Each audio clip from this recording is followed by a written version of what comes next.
convince courage or lack of fear with insanity. Do not, right? Like, to me, I have never done anything professionally. The first 12 years of my career, my dad paid me somewhere between $40,000 and $80,000 a year. I made very little money in the scheme of things to 34 years old.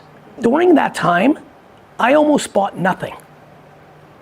I lived in a very uncomfortably, humbly apartment. I saved money making $50,000 a year.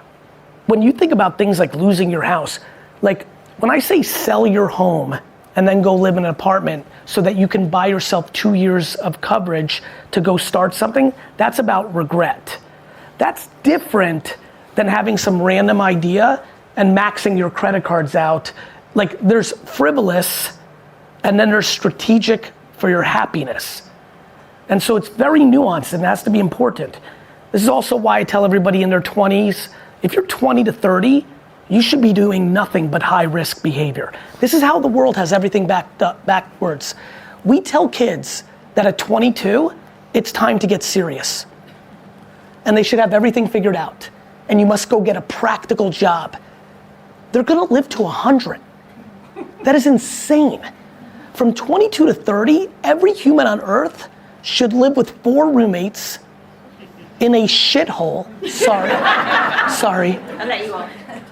Buy $1 bad food and go for every dream they have as hard as humanly possible.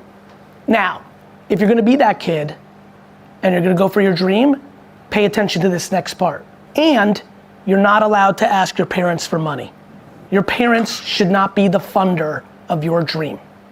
You should.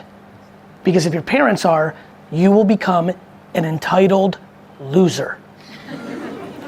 But if you do it, you will actually have the behaviors that may lead you to accomplish it. But if you don't, you will feel so good at 28, 29, 30 when you decide to go do something practical that you actually tried. A lot of us in this room, over 35, 40, didn't get this chance because the internet wasn't this internet.